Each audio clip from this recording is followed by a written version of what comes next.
කොහමද යාළුවනි ඉතින් ඔයාලට අද මම යනවා ඩෙන්ටල් එකට.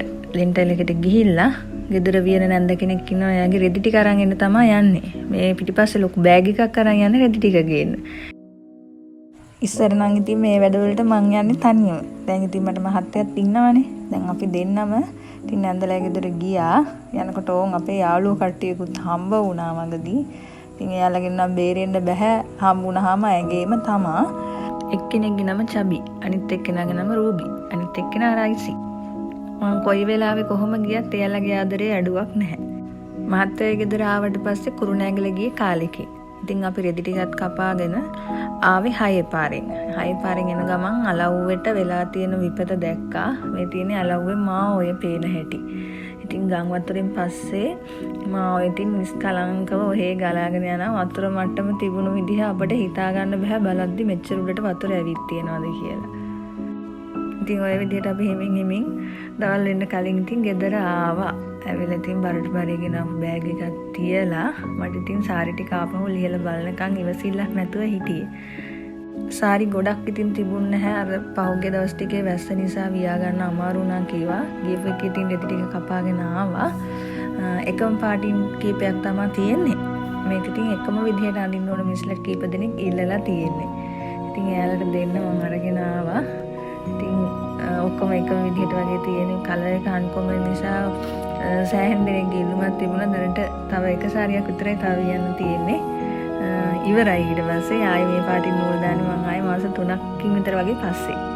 එකක් ඇරෙන්න අනිත් ඔක්කොගෙම ටසල් ගැට ගහලා වැඩ නිමා කරලා තිබුණේ. ඉතින් ලස්සනට ඒ නැන්ද පිළිවෙලට වියලා තිබුණා.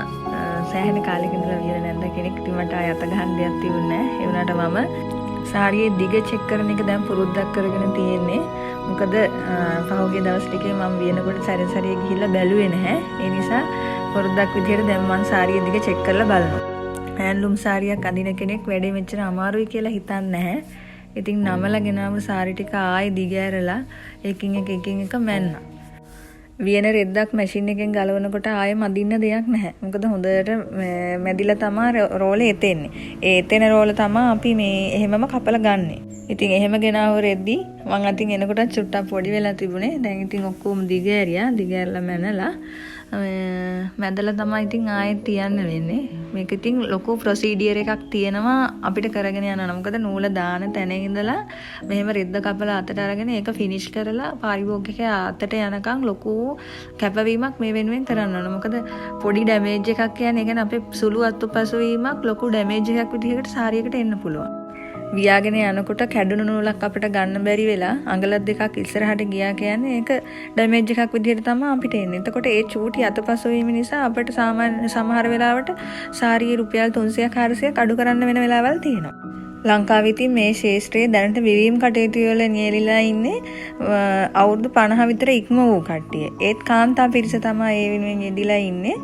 ඉතින් මම කියන්නේ එහෙම කෙනෙක් අතින් මේ වගේ නිර්මාණයක් එළියට එනවා කියලා කියන්නේ අගය කරන්න ඕන කාරණාවක්. සාමාන්‍යයෙන් අවුරුදු 50 ඉක්මවනවා කියලා කියන්නේ පෙනීම අඩු වෙනවා. අතපය වේදනාව, කොන්දේ අමාරු. මේ කියන මේ ගොඩාක් අසනීප සාමාන්‍ය මිනිස්සෙකුට තියෙනවා.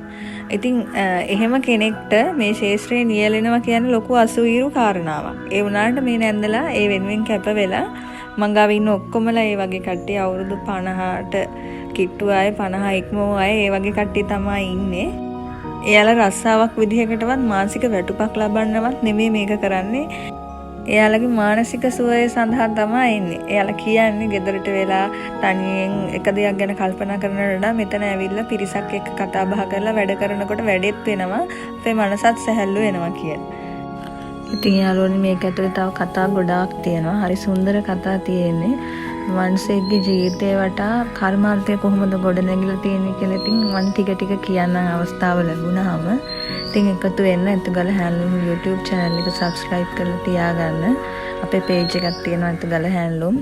ඒකත් follow කරලා තියාගන්න. ඉතින් අදට ගිහින් එන්නම්. සුබ දවසක් ඔයාලා හැමෝටම.